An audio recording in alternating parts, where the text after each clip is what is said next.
Jadi Ah. ini lah. Jadi Jadi uh, 100 orang je boleh. sama 100 orang sekarang ni. Sebab kalau ikut dalam grup kita tu Oh, ada okey okey. 400 orang lebih. Jadi ramai Yalah, hot tak sempat masuk. Jadi kita rakam dulu dan taruh mula. Mana taruh kata? semula. Ah, Tak, tak, taruh mula. tak, tak, Sebab tadi tu tak sah rakam. tadi. Tadi tak Tak, sah dah.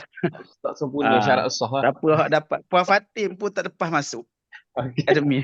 Oh, patut saya nak cari nama dia tadi tak jumpa kan, nak hantuk Ah, sebagai host. Ha. ah, Okay, tak apa, bagi nanti dia. Ustaz Hafiz akan langgar yang 400 orang punya, 500 orang punya, insya-Allah. Yang 1,000 tu lah. Yang 1,000 orang tu. Ya, InsyaAllah. ya. Sebab Ni saya dah. baru rasanya boleh Okay, link boleh. dengan YouTube. Rasanya boleh link dengan YouTube tu ni rasanya. Boleh. Rasanya Tu okey. boleh buat. Boleh buat tu. Okey, Kalau cuba kalau cuba. ada tu boleh tu. Ya. Saya tengah. Atau buat boleh tak sebab ramai orang yang awal-awal ni dia nak dengar lah. Orang kata nak nak nak Hmm. nak dengar kan. Jadi boleh ke Okey okey. buka link TikTok dulu ke? Dak kita try. Ha. Okey. Public kat private. Okey okey. Ya ya. Tak lepas lagi. Nanti kita kena test boleh. Dia boleh link ni dengan YouTube ni, dia boleh link. Ya, Tapi tak kita apa, kena tak apalah. nanti kita Kita cuba. mulalah dulu sini. Kita minta Okey maaf lah okey. kepada sahabat yang tak boleh masuk gitu. InsyaAllah. Okey okey, insya-Allah. Cik mula dulu lah. Taruh dulu dah. Uh, Okey. okey. Ya.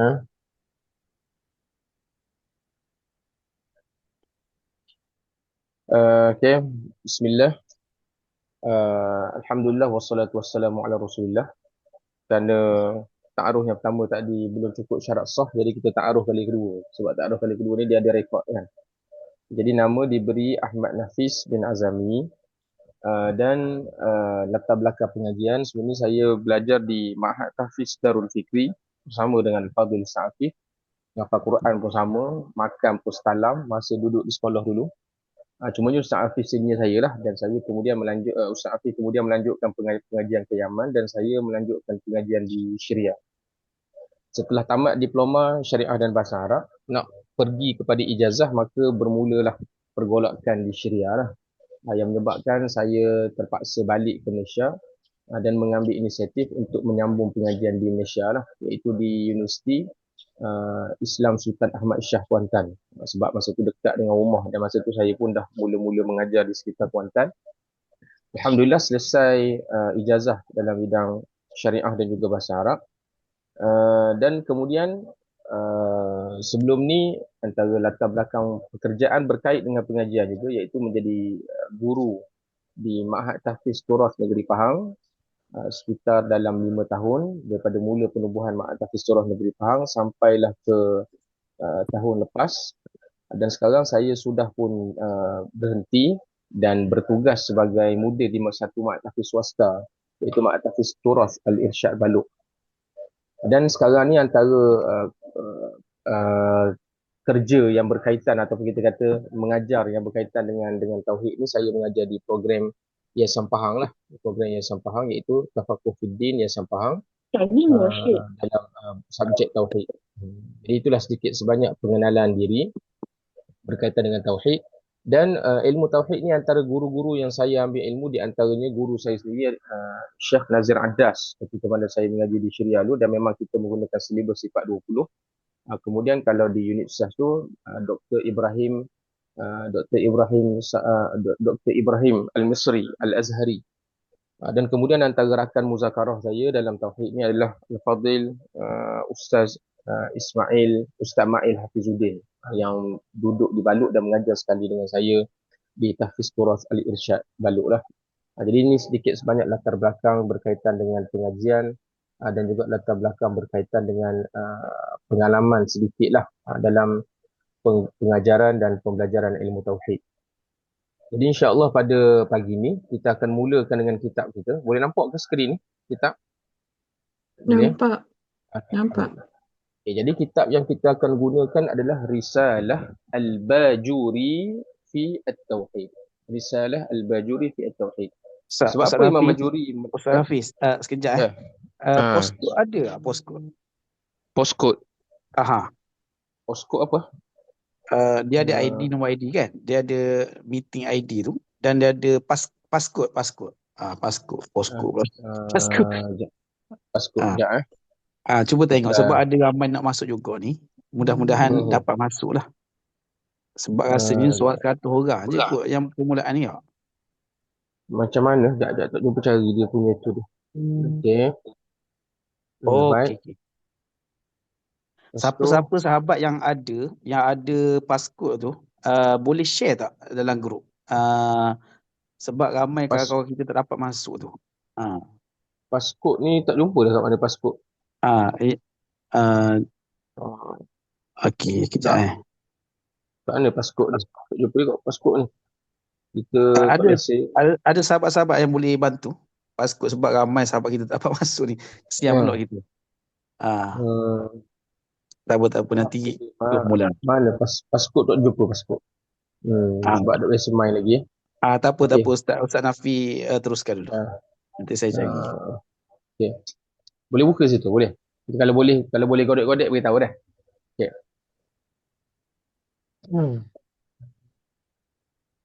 Kat link yang bagi tadi, paskut 580484. Tu ada orang share. Paskut 580484. Betul? Ke salah? Silap-silap. 580424. Itu paskut dia. 580424. Boleh tulis seorang eh.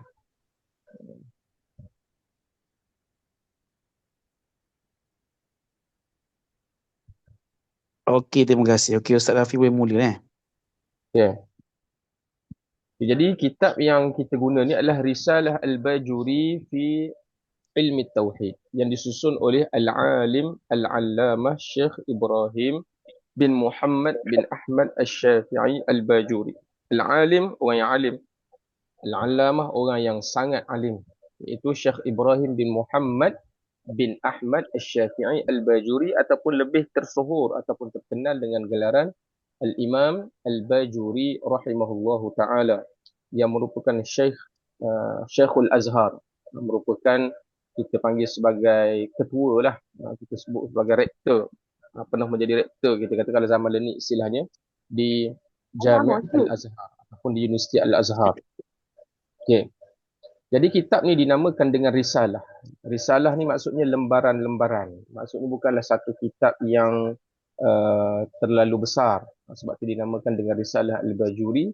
Lembaran-lembaran yang tidak terlalu besar, yang nipis kita kata, yang mana walaupun dia nipis tetapi syarat dengan maklumat dan memiliki barakah. Yang mana bagi orang yang betul-betul menekuni kitab ini, insya-Allah akan sampai kepada dia kefahaman berkaitan dengan ilmu tauhid menurut Ahlus Sunnah wal Jamaah dengan baiklah, insya-Allah. Okey. Kitab ni diterjemahkan oleh Ustaz Angah Sunan. Ini gelaran dia lah, nama nama yang dia terkenal Ustaz Angah Sunan. Dia lebih dikenali dengan Ustaz Angah Sunan. Okey, sekejap saya kena mute dulu kena suara-suara yang belum ni. Okay. Kemudian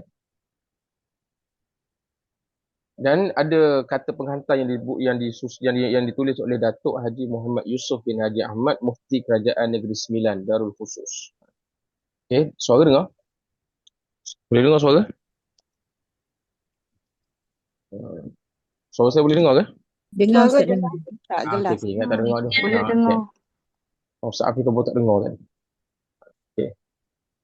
Jadi insya-Allah ini permulaan kita, kalau ikutnya lah tajuk yang kita nak mulanya adalah biografi. Kita nak kenal kan, bila kita sebut kita nak belajar kitab Syekh Al-Imam Al-Bajuri, jadi kita nak kenal tentang biografi tokoh yang menulis kitab ni lah. Kemudian kita kalau juga sekiranya kesempatan, kita akan pergi kepada prinsip asas dalam pembelajaran ilmu tauhid.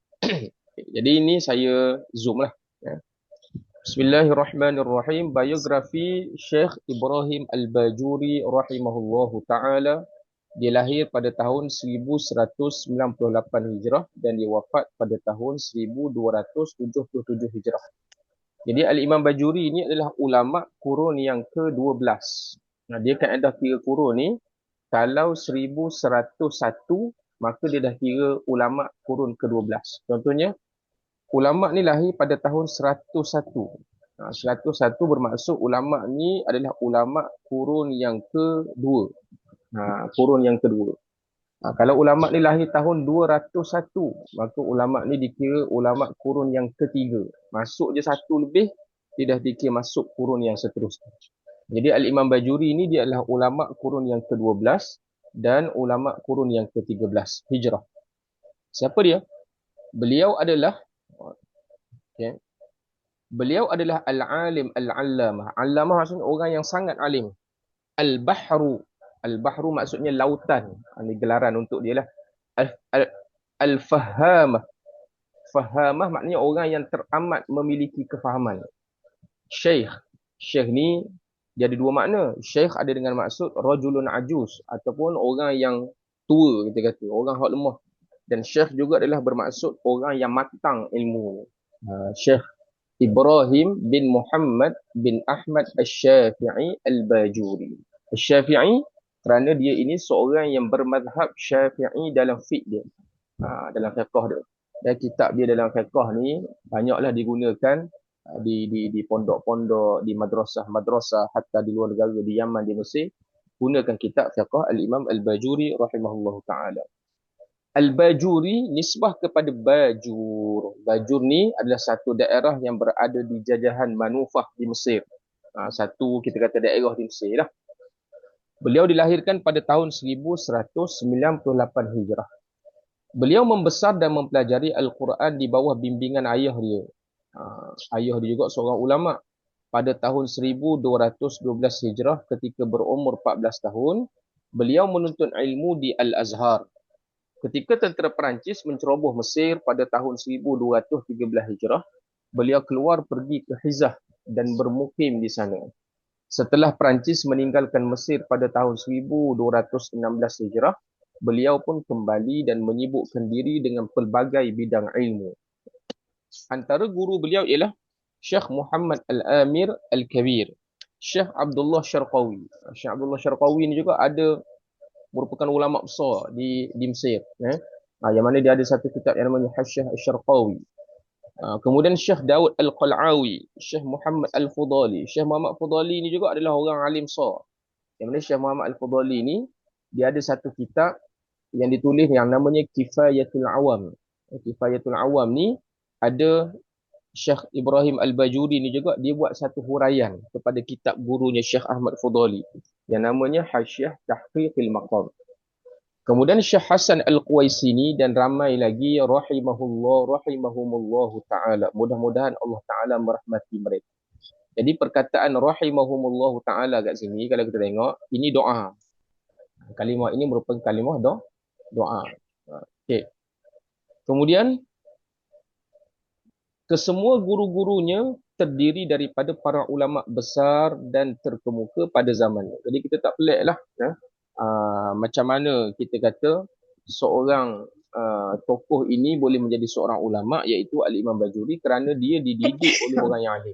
Hanya orang yang alim boleh menjadikan seseorang anak murid dia sebagai orang yang alim. Antara kitab karangan Syekh Ibrahim Al-Bajuri rahimahullahu ta'ala, yang pertama apa dia adalah seperti berikut. Yang pertama, Hasyiah Al-Bajuri La ilaha illallah, iaitu karangan Syekh Muhammad Al-Fudali. Jadi guru dia ada karang satu kitab tauhid namanya La ilaha illallah. Jadi dia menulis satu hasyiah. Hasyiah di sini merupakan huraian, syarahan kepada kitab gurunya. Tahqiqil Maqam yang kedua. Tahqiqil Maqam ala Kifayatil Awam. Ini juga kitab yang kedua yang ditulis oleh Syekh Ahmad Al-Imam Al-Bajuri menghuraikan kitab gurunya, iaitu kitab Kifayatul Awam. Fathul Qarib. Ini kitab fiqh yang terkenal. Kalau tanya Ustaz Afif, Fathul Qarib ni biasa orang ngaji, masyhur sangat kitab Fathul Qarib. Okay. Kemudian yang seterusnya, Hasyiah ala Maulid Al-Imam Ibn Hajar Al-Haytami. Ini adalah kitab kita nak baca semua pun banyak lah. Banyak dia punya kitab dia. Ada kitab dalam bidang Nahu, dalam bidang tata bahasa Arab, ada kitab dalam bidang fiqh, ada kitab dalam bidang tauhid. Ni ada kitab dalam mantik. Ni dia buat Hasyiah ala Matan Sulam. Dia buat syarah kepada Sulam Munawwarah dalam bidang mantik, ilmu aqliyah. Jadi mudah-mudah kita dapat tahu ni kesimpulan daripada kitab yang dikarang ni, nanti boleh baca lah. Yang ada kat sampai nombor 17 ini adalah sebahagian saja. Tengok dalam kaki kat pada kata, hasyiah dari segi bahasa bermakna tepi. Dalam konteks di atas bermaksud Syekh Ibrahim Al-Bajuri telah mensyarahkan, yakni menerangkan maksud kitab karangan Syekh Muhammad Al-Fudhali. Jadi kalau kita jumpa perkataan hasyiah ni, maknanya secara ringkas ni adalah huraian kepada satu-satu kitab tertentu. Okey, jadi secara mudah kita nak sebutnya, Al-Imam Bajuri ni adalah orang yang itu dipanggil dengan Al-Allamah. Dia bukan sahaja pakar dalam satu bidang ilmu. Kita kadang-kadang kita tahu fiqh sikit, kita tahu ni orang panggil atas-atas air. Tapi dia ni alim-alim sungguh kan. Dalam bidang tauhidnya, dalam bidang fiqhnya, dalam bidang mantiknya, dalam bidang lughah bahasanya, dalam bidang pelbagai bidang. Dan dia adalah ulama yang disebut sebagai mutafannin, iaitu menguasai pelbagai bidang. Habis berkaitan dengan kitab-kitab yang dia. Okey, yang tadi apa dia Fathul Qarib tadi, dia adalah yang ditulis oleh beliau adalah apa dia? Hasyiah ala Syarh Ibn Qasim Al-Ghazi. Ini kitab ni hak ditulis tadi yang kitab fiqh. Hak tadi hak mula-mula tadi tu bukan kitab fiqh, hak ni hak kitab fiqh. Okey, dengan fiqh mazhab Syafi'i. Kemudian yang seterusnya dia kata, dan masih ada lagi kitab-kitab karya beliau, akan tetapi tidak sempat beliau noktahkan. Noktahkan maksudnya tak sempat beliau habiskan. Antaranya ialah kitab Hasyiah ala Jam'il Jawami'.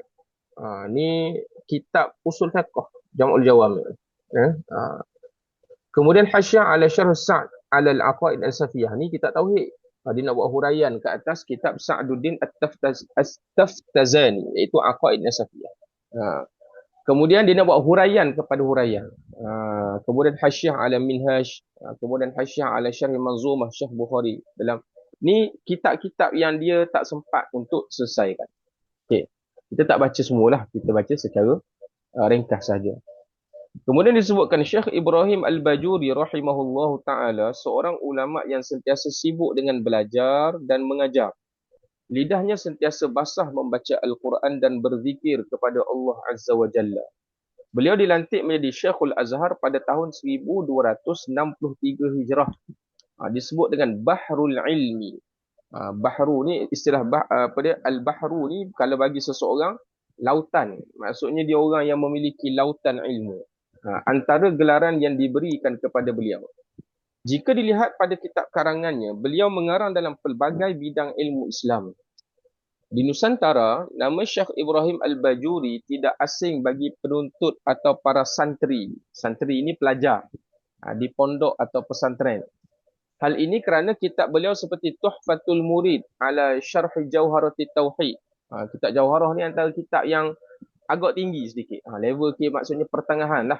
Level pertengahan. Yang dia ada buat satu syarah, satu huraian kepada kitab Jauharatul Tauhid. Jauharah ni kitab yang disusun oleh Al-Imam Al-Laqani. Jadi Al-Imam Bajuri ni buat satu syarahan iaitu Tuhfatul Murid kepada kitab Jauharah Tauhid. Famous dibaca di pondok-pondok. Hasyiah ala Syarh Ibn Qasim Al-Ghazi. Ini dalam fiqh, iaitu huraian juga kepada matan Abi Syuja'. Kemudian yang seterusnya, di mana ni ada pesan ni?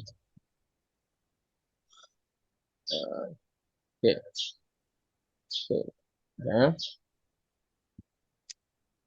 Kemudian yang seterusnya apa dia? Dan tahqiqil maqam ala kifayatil awam. Ni juga kita tauhid. Huraian dibuat ke atas kifayatul awam. Kitab kifayatul awam ni alhamdulillah saya telah selesai membacanya di program yang Pahang. Dan tahqiqil maqam itu adalah huraian. Itu lebih panjang lah yang dibuat oleh Al-Imam Al-Bajuri rahimahullah ta'ala. Jadi ulama-ulama ni dia mengarang kitab, dia kata ustaz banyaknya kitab tauhid ni. Banyak kitab tauhid ni, jadi hak mana satu? Kenapa kita guna hak ni? Jadi macam kita duduk di sekolah kan. Kita duduk di sekolah, dia ada silibus untuk darjah 1, darjah 2, darjah 3, darjah 4. Walaupun belajarnya matematik. Tapi silibus tu banyak, berbeza, mengikut tahap. Jadi kitab Risalah Tauhid ni adalah kitab yang sesuai untuk pemula. Untuk pemula dalam ilmu tauhid dia sesuai. Okey. Sampai situ ada soalan nak tanya? Boleh faham? Senang je tak? Situ tak? Itu rasanya tak ada apa-apa lagi kot. Ada apa pun nak tanya? Jelas ya? Boleh jelaskan situ kan? Okey, alhamdulillah faham. Ni tak masuk berbahasa ilmu, cerita biodata jadi bukan. Okey, muqaddimah. Ini baru muqaddimah. Ya. Berkata Syekh Ibrahim Al-Bajuri rahimahullahu taala, ayyuhal mubtadi'u la tatluba ilma kullu ilmin 'abdun li'ilmil kalami tatlub al-fiqha kay tusahhih hukma thumma aghfalta munzil al-ahkami. Maksudnya apa dia? Ni muqaddimah kata-kata Syekh Ibrahim Al-Bajuri. Jadi ambil satu petikan syair Syekh Ibrahim Bajuri, dia kata apa dia? Wahai mereka yang baru belajar, al-mubtadi maknanya orang hok baru nak berjinak-jinak dengan ilmu syariah. Ilmu fiqh ke, ilmu tauhid ke, kan, tasawuf ke. Hendaklah engkau menuntut ilmu. Sesungguhnya ilmu lain adalah hamba kepada ilmu tauhid. Hamba ni apa dia? Hamba ni apa peranan dia? Hamba ni dia kena ikut tuan. Jadi menurut Syekh Ibrahim Al-Bajuri, ilmu lain adalah hamba kepada ilmu tauhid, bermaksud ilmu yang menjadi teras yang utama adalah ilmu tauhid. Adapun ilmu lain seperti mana ilmu fiqh, ilmu tafsir, ilmu tasawuf, dia merupakan cabang daripada ilmu tauhid. Jadi ilmu tauhid itu adalah ilmu yang terutama. Dia kata, engkau belajar ilmu fiqh untuk mengesahkan sesuatu hukum. Jadi kita belajar fiqh. Kita belajar fiqh. Sebab kita nak tahu ni sah ke tak, Ustaz. Kalau saya lupa sujud, Ustaz, saya tak sujud lagu mana hukum. Tanya Ustaz kan. Ustaz gini, tanya hukum. Alhamdulillah, maksudnya kita ada kesedaran untuk kita bertanya tentang hukum, mengambil berat tentang ibadat kita. Cuma Imam Bajuri bagi lagi penekanan kepada kita. Engkau belajar ilmu fiqh untuk mengesahkan sesuatu hukum, yakni amalan kita. Namun malangnya engkau lalai daripada mengenal Tuhan yang menurunkan hukum.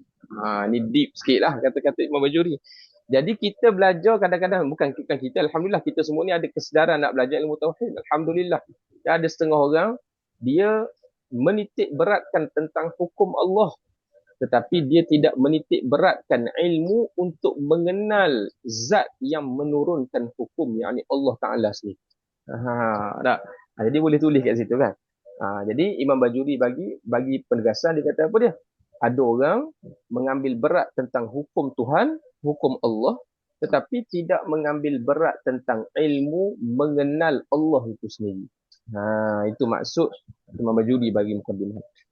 Tengok dia kata, wahai saudaraku yang mencintai jalan akhirat, memahami akidah adalah perkara yang amat penting kerana ia menentukan amal diterima ataupun tidak.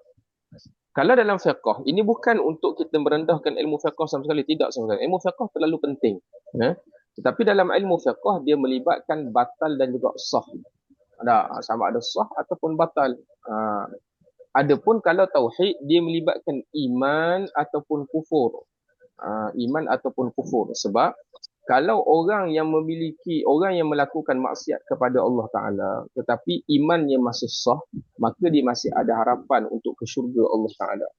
Tetapi kalau tauhidnya tidak sah, maka ini bahaya yang menyebabkan boleh terjerumus ke dalam kekufuran. Ni sebab tu Imam Bajuri bagi penekanan kepada ilmu tauhid. Jadi dia kata memahami akidah adalah perkara yang amat penting kerana ia menentukan amal diterima ataupun tidak. Dia macam saving account lah kan. Kalau kita ada duit, kita simpan dalam poket hak koyak. Kita bubuh pitih, kita bubuh pitih banyak. Kita bubuh, poket kita koyak. Maka pitih tak ada keluar. Tapi kalau kita ada saving account ataupun poket kita ni betul, kita walaupun sikit, kita kumpul sikit, lama-lama jadi banyak.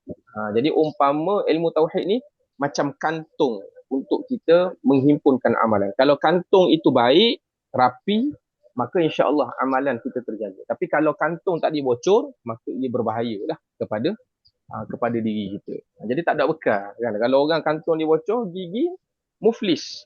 Tak ada bekal, dia kata.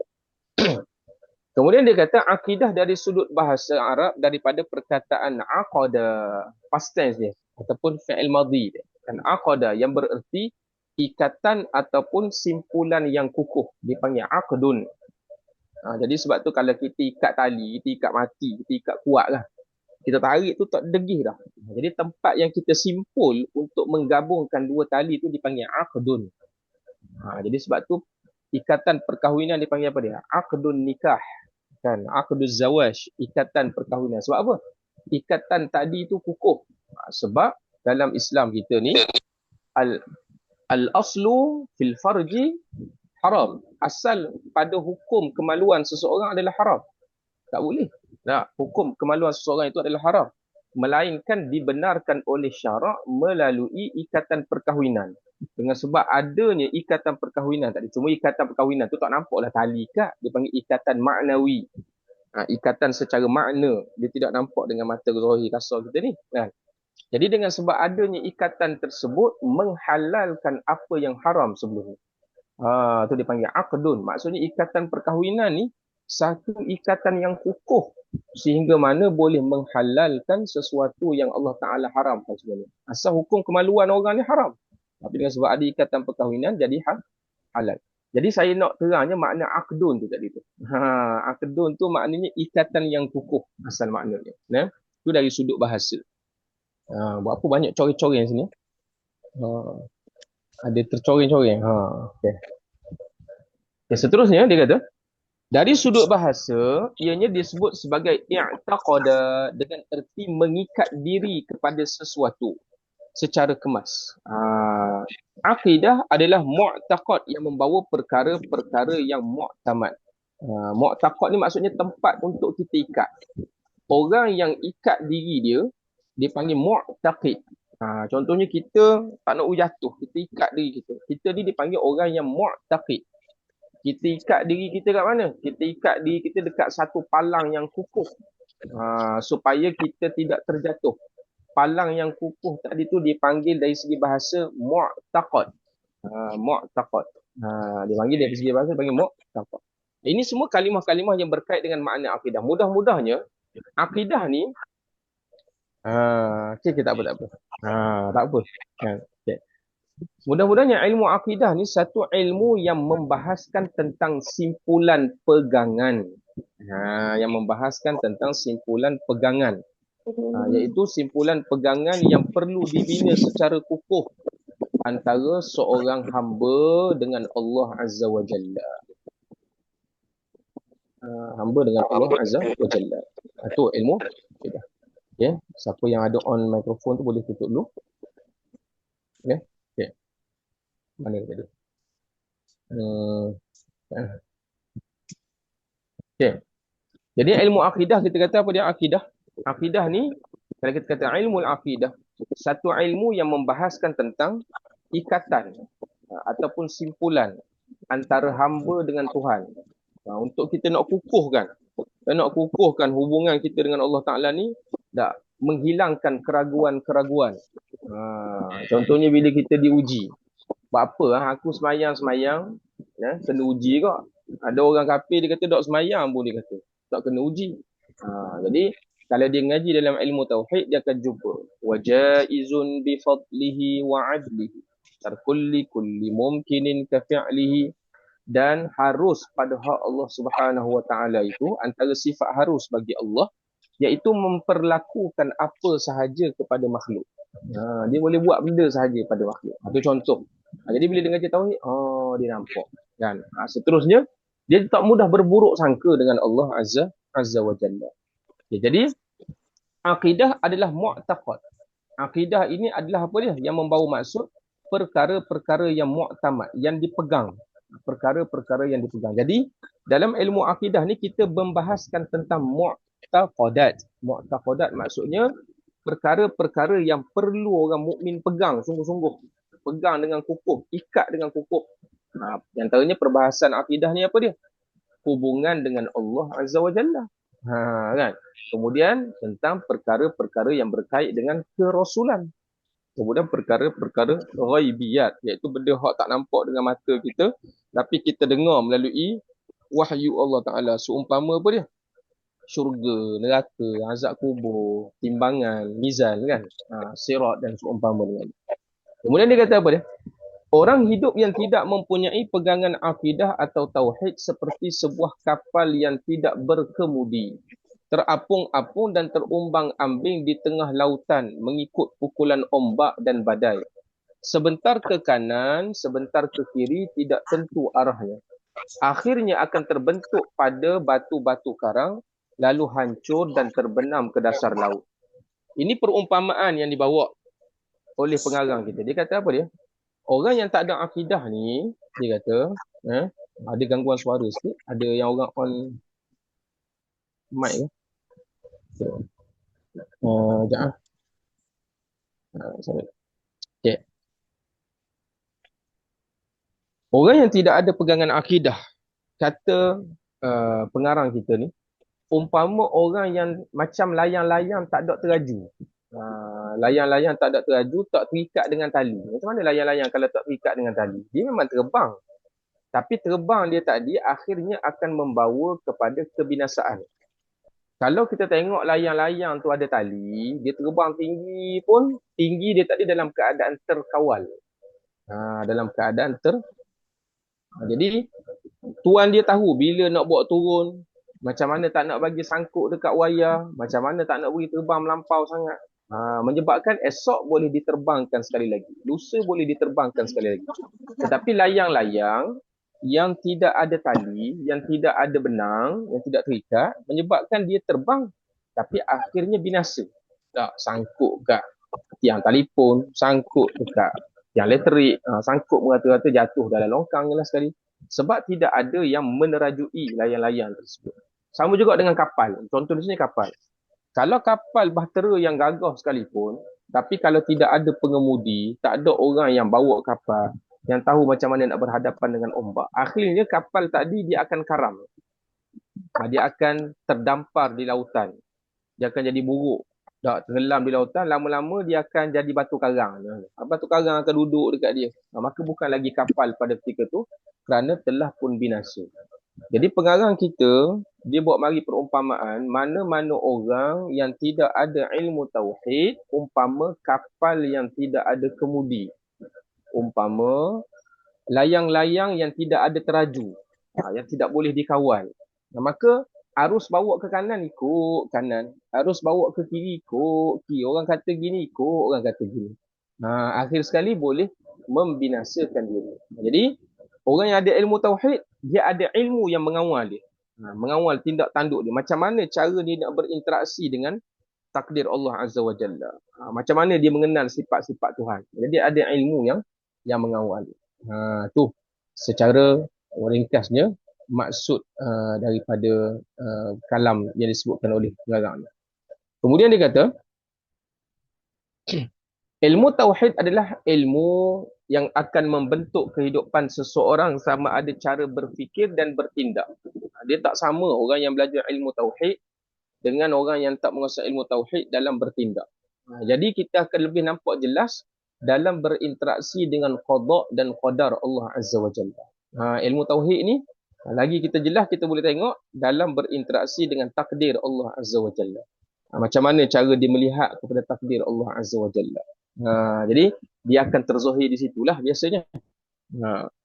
Ia bagaikan tali simpulan seorang hamba dengan Allah yang mana dia boleh bergerak mengikut ukuran tali yang ada padanya. Apabila seseorang tiada ketauhidan, bagaikan tiada memiliki ukuran tali hingga dia hidup tanpa ada batasan had ke mana mahu bergerak. Jadi layang-layang yang kita sebut tadi, dia terbang tinggi. Tapi tinggi dia tadi ada had. Apa yang menghadkan dia? Iaitu tuan dia yang mengawal dia. Tuan dia kawal dia. Tuan dia kata, kamu ni boleh terbang setakat ni. Kalau lebih lagi, putus tali, bahaya. Sebagai contoh. Itu umpama kepada layang-layang. Jadi itu umpama orang yang ada ilmu tauhid. Ilmu tauhid ini sebagai contoh. Adakah orang yang belajar ilmu tauhid tidak bersedih di atas ujian Allah Ta'ala? Pasti bersedih yang namanya manusia. Tetapi dalam sedih dia tadi tu, dia ada lapisan yang kedua. Lapisan yang kedua adalah ilmu dia. Ilmu dia akan memandu emosi dia. Macam mana cara nak berinteraksi dengan takdir Allah Ta'ala. Tapi bagi orang yang tak ada ilmu tauhid, dia sedih, dia tidak dialasi dan dibentengi oleh ilmu. Menyebabkan sedih dia tadi terbawa-bawa dalam emosi dia, menyebabkan dia menyalahkan takdir, Tuhan tak sayang ke aku ni asal buruk tu kena ke aku. Nampak? Jadi dia dah terlajak. Dia dah jadi terlajak. Itu sebagai contoh. Umpama dia tidak ada kawalan lagi. Sebab apa? Tidak ada ilmu. Ini pentingnya ilmu tauhid. Sebab tu dia kata, apabila seseorang tiada ketauhidan, bagaikan tiada memiliki ukuran tali hingga dia hidup tanpa ada batasan had, ke mana dia mahu bergerak. Justru itu syaitan yang akan memainkan peranan sebagai pemegang tali untuknya. Sebelum kita masuk kepada pelajaran ilmu tauhid, adalah lebih baik diketahui terlebih dahulu pengertian tauhid, kegunaannya dan tujuannya. Jadi pengarang kita menyebutkan kalau orang tak belajar ilmu tauhid, menyebabkan syaitan akan cuba menguasai hati dia. Sebab tu kita kena faham, Allah Ta'ala sebut dalam Quran, syaitan ni qala fa'udhu minasyaitanir rajim qala fa bima aghwaytani la aq'udanna lahum siratakal mustaqim. Qala fa bima aghwaytani la uzayyinanna lahum fil ardi wa la ughwiyannahum ajma'in. Dalam satu ayat yang lain. Syaitan kata, ya Allah, sebagaimana engkau menghukumkan aku sesat, aku akan la uzayyinanna. La uzayyinanna ni daripada perkataan zinah, tazyin. Maknanya menghiaskan. Syaitan kata, aku akan memperhiaskan, aku akan packaging benda hok buruk tadi tu biar nampak baik. Itu cara syaitan. Cara syaitan dalam dia nak menyesatkan kita. Contoh syaitan sesatkan kita dalam beramal, contoh sebagai contoh. Kita sebelum ni teruk kan. Kita pun nak beramal, ni contohlah permainan syaitan kita nak bagi contoh kan. Kita pun nak beramal, rasa nak berubah lah, dia kata lama dah aku ni semayang pun celuk-celuk, dia kata mu nak berubah benda, dia kata tak payah lagi lah, banyak lagi masa. Syaitan bagi tu. Dia pun kata tak boleh, kok mana-mana kena berubah, umur dah makin tua dah ni, dia kata anak makin besar. Dia pun nak berubah. Bila dia nak berubah tadi tu, syaitan masuk pula gear 2. Dia kata, buat koda-koda dah lah, janji buat, asal buat kan, asal buat. Kita pun lawan lagi, kita kata tak boleh ni, dan kita buat kena buat sungguh. Syaitan tahu kita ni ada azam nak buat sungguh. Lalu syaitan pun tanam apa, dia kata cara kedua. Ni mu nak buat ni bukan buat sungguh. Alang-alang mu nak semayang sunat malam ni, dia kata mu semayang sunat 20 rakaat tu malam ni. Semayang tasbih, semayang hajat, semayang taubat, wirid banyak tu malam ni. Kan? Dia pun wirid banyak sungguh lah, wirid banyak sungguh. Buat sehari. Lepas tu esok buat lagi sehari. Esok buat lagi sehari. Sampai 3 hari, lepas 3 hari berhenti buat amalan. Berhenti buat amalan. Itu sebenarnya kita nampak macam baik. Tetapi itu adalah jeratan daripada syaitan. Kerana syaitan ni perangkap dia banyak. Sebab dia janji depan Allah Ta'ala, dia nak packaging benda yang buruk tu bagi nampak baik. Itu janji syaitan. Dia tak kata benda tu buruk. Dia nak janji benda buruk bagi nampak baik. Kan? Sebagai contoh, aku nak ngaji. Ni tak kira guna-guna pun nak belajar tauhid. Tak. Nak habis kok kitab guna-guna secepat yang mungkin. Contoh-contoh je lah ni. Jangan malu pula tak. Jadi, dia mengaji, memang mengaji ni perlu pada kesabaran. Tak. Sebab tu apa dia ulama sebut, al-istiqamah khairun min alfil karamah. Ada orang kadang-kadang dia belajar cuma setengah jam saja sehari. Setengah jam. Tapi setengah jam dia istiqamah. Ada orang bangun qiyamul lail cuma solat witir saja 3 rakaat. Ataupun dia solat tahajud 2 rakaat, kemudian dia tutup dengan witir 1 rakaat. Contoh. Jadi dia buat gitu, dia tak lebih pada tu. Kan? Berbanding dengan ada orang tadi semayang 20 rakaat, 20, lalah 3-4 hari berhenti. Kan? Jadi syaitan pun buat bagi perangkat seterusnya. Tu aku kata dah, mu semangat tak ayahnya, dia kata. Baik mu tak payah semayang lah, dia kata. Nampak? Syaitan ni dia punya jerangkap dia itu terlalu banyak. Jadi itu janji syaitan kepada apa dia? Kepada Allah Ta'ala. Jadi yang boleh menyelamatkan kita adalah ilmu. Hakikatnya adalah ilmu. Okey. Kemudian dia kata ilmu tauhid. Ni kita masuk apa dia? Pengertian ilmu tauhid, tujuannya. Okey. Ini dah masuk kepada dipanggil al-mabadi al-asharah. 10 prinsip asas bagi ilmu tauhid. Jadi 10 prinsip asas ni, yang pertama kita kena tahu apa perbahasan ilmu tauhid. Kemudian nama-nama ilmu tauhid. Kemudian kelebihan belajar ilmu tauhid. Kemudian yang seterusnya faedah ilmu tauhid, kemudian sumber ambilan ilmu tauhid, siapakah penyusun ilmu tauhid, kan? Kemudian dasar perbahasan dia apa dia, dan apa hukum mempelajari ilmu tauhid. Ini dipanggil prinsip-prinsip asas dalam ilmu tauhid. Ini baru kita nak masuk perbahasan sikit. Boleh lagi ke sikit lagi? Kita ambil dalam lebih kurang 10 minit. Boleh banyak lagi Ustaz. Kan? Ya. Tak boleh lama-lama kan? Kalau Kita tamu ambil. ni rasa nak lama-lama sikit. Okey. Yang pertama, ilmu tauhid. Ilmu tauhid adalah ilmu ketuhanan untuk menetapkan semua kesimpulan kepercayaan agama dengan dalil yang mantap dan meyakinkan. Pengertian ilmu tauhid ialah mengesakan Allah Azza wa Jalla secara mutlak, baik pada zat, sifat dan perbuatan Allah Azza wa Jalla. Jadi yang pertama sekali, ilmu tauhid. Ilmu tauhid ni dia bahas bab apa? Ilmu tauhid ni dia tak bahas bab hukum Allah, tak bahas bab solat, dia tak bahas bab zakat, dia tak bahas bab puasa. Dia membahaskan tentang permasalahan ketuhanan. Masalah di sini bukan maksud problem, masalah bukan maksud masalah. Masalah di sini dengan maksud apa dia? Persoalan-persoalan. Persoalan-persoalan yang berkaitan dengan ketuhanan. Untuk kita menetapkan semua kesimpulan kepercayaan, mengukuhkan kesimpulan kepercayaan agama dengan dalil yang mantap dan meyakinkan. Jadi dalam perbahasan ilmu tauhid ni, kita nak datang kepada keyakinan, dia mesti kena ada dalil. Dia mesti kena ada dalil. Cumanya boleh tulis sikit, apakah dalil dalam ilmu tauhid?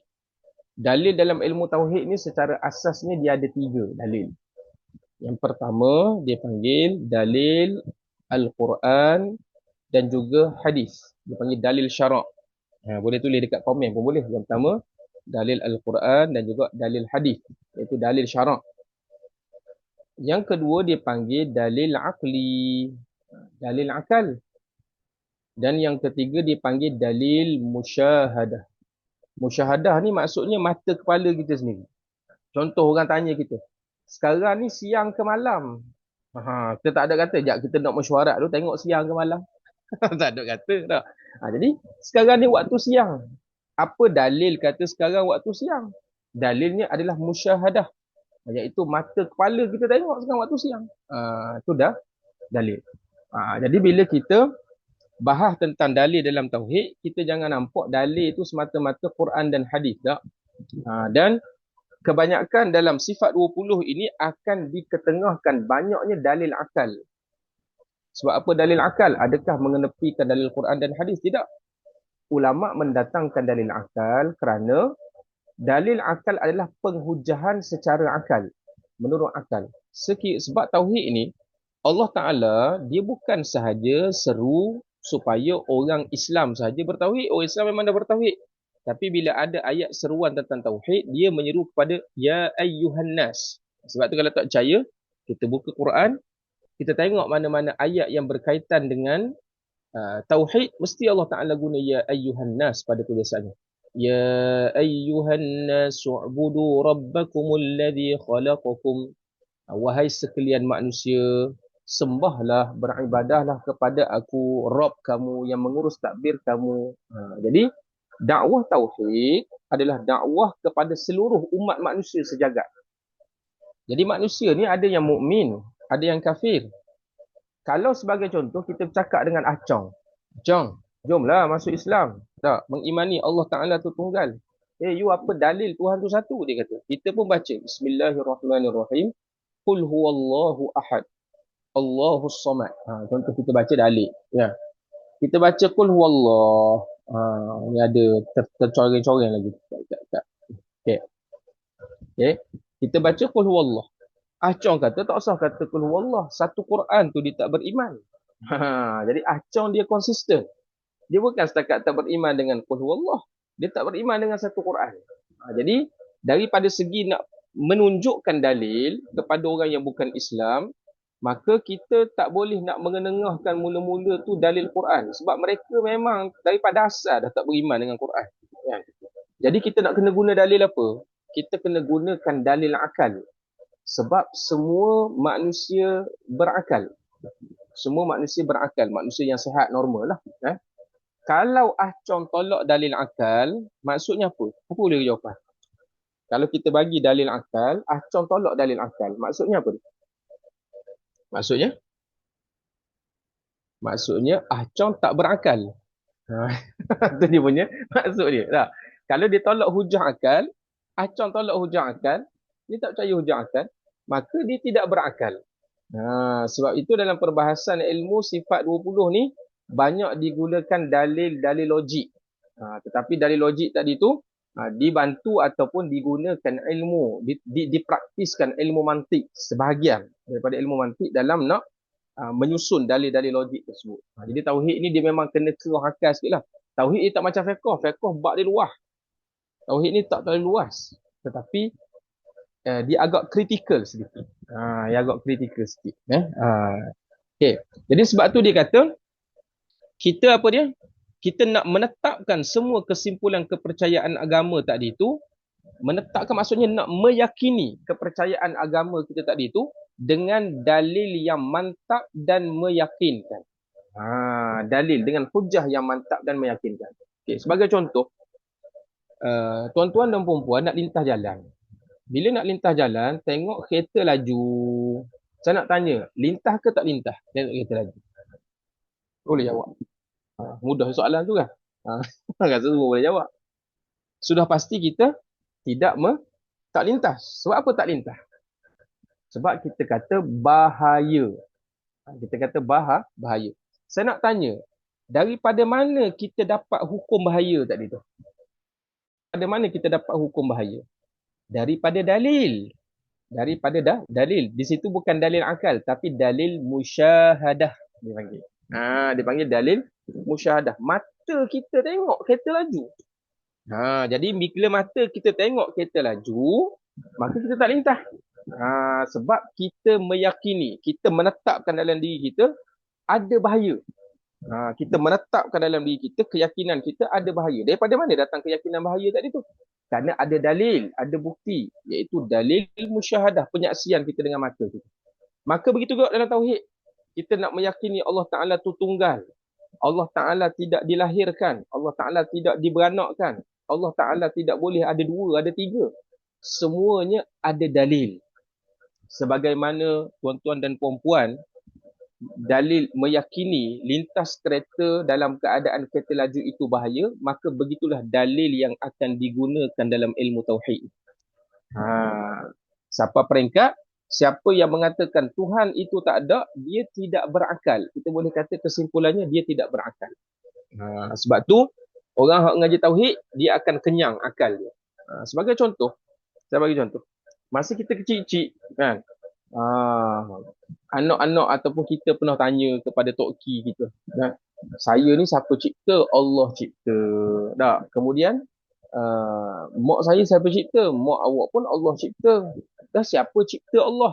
Tok Ki kita kata pun, hey, cakap benda lagu tu. Orang tak cakap lagu tu. Tok Ki marah kan. Orang tak cakap lagu tu. Rosak akidah. Jangan tak cakap lagu tu. Kita pun diam. Okay, saya nak tanya, masa kita diam tadi tu, sebenarnya akal kita masih dahaga atau tidak dahaga mencari dalil? Cuba tolong jawab seorang. Kan? Tok Ki kita kata, cakap apa lagu tu? Masih. Puan Jamaliah kata, masih dahaga. Siapa cipta Allah? Tapi kita cuma tak berani nak bercakap. Sebab apa? Sebab kita takut rosak akidah. Betul. Tok Ki kita larang tu betul lah. Sebab bimbang rosak akidah. Tetapi walaupun dalam keadaan kita bimbang rosak akidah, akal kita masih dahaga. Masih nak mencari jawapan. Jawabnya Allah Ta'ala ni terlibat atau tidak terlibat dengan hukum kejadian, hukum penciptaan. Kita kata Allah tidak terlibat dengan hukum penciptaan. Maksudnya Tuhan tidak dijadikan. Bila kita kata Tuhan tak dijadikan, apa dalil? Apa bukti? Maka dibahaskan dalam ilmu tauhid. Bagi golongan Hindu, Hindu mengatakan ada satu Tuhan yang namanya Brahmi, yang berkuasa mutlak. Tetapi Hindu mengatakan ada dewa-dewa, ada dewa Siva, dewa Vishnu, kan? Brahma sebagai itu, yang menjadi wakil-wakil Tuhan, yang boleh memberi perubahan juga. Kita kata dalam Islam, apa masalah kalau ada dua Tuhan? Tak ada dua Tuhan. Dua-duanya bekerjasama. Tuhan A dan Tuhan B kerjasama buat bumi. Tu masalah tu tak ada walah-walah pun. Settle, Ustaz ada dua Tuhan. Dia kata. Kita kata tak boleh. Bila kita kata tak boleh, mesti ada hujah. Maka hujah itu dibahaskan dalam ilmu tauhid. Boleh atau tidak ada dua Tuhan. Jadi dibahaskan secara logik dan juga secara tuntas. Jadi ini perbahasan yang akan dimuatkan dalam ilmu tauhid. Kemudian dia kata pengertian tauhid ialah mengesakan Allah. Apa makna mengesakan Allah? Menunggalkan Allah. Mengesakan maknanya meyakini Allah Ta'ala tu tidak berbilang-bilang. Okay. Cuba tulis kat komen. Syarat berbilang-bilang ni 3 ke 4. Boleh tulis kat komen tak? Syarat berbilang-bilang ni 3 ke 4. Boleh jawab? Berapa syarat berbilang-bilang? Barakallahu fikum. Ni Ustaz Afi Hajar ni. Lebih dari satu. Betul. Lebih dari satu tu dipanggil berbilang lah. Kalau satu tak berbilang. Satu, dua. Berbilang? Dua.